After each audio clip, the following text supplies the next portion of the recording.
to our top story. This is all individual officers taking individual actions on their own because of their concerns of being the next person to be thrown to the wolves.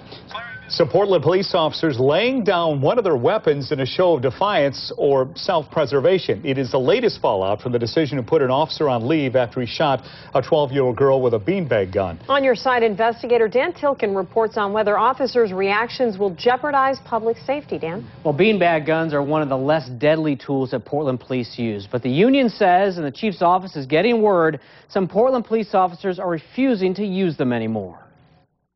A week ago Saturday night, Officer Chris Humphreys and another cop patrolled Northeast Portland Mac Station in response to a nearby rowdy crowd of teenagers. You can see the brightly colored beanbag gun slung over Humphreys' shoulder.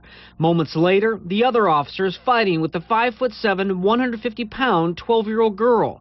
They fall to the ground, and Humphreys shoots her in the thigh. Chief Rosie Sizer puts Humphreys on desk duty and ordered an investigation. Police Commissioner Dan Salzman went a step further and put Humphreys on leave.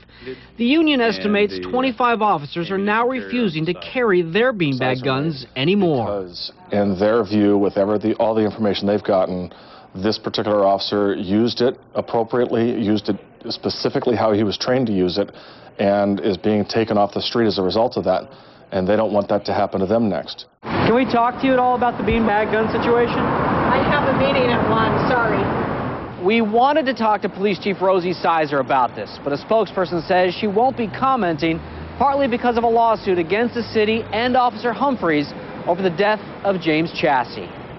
The spokesperson says the chief doesn't consider officers' refusal to use beanbag guns a public safety issue because they're rarely used.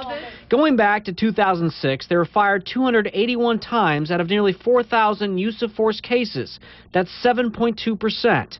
The following year, the numbers were lower. Then in 2008, use of the beanbag guns plummeted to just 32 times, or 1.4%. So far this year, the guns have also been used 32 times, or 2%. The Bureau isn't sure why the guns are being used less, but the drop coincides with the Bureau giving its officers tasers. We also tried to talk to Commissioner Dan Salzman about officers refusing to use their beanbag guns, but we were the first to inform his office of what's happening. A spokesman said the office would first have to be briefed by the Police Bureau.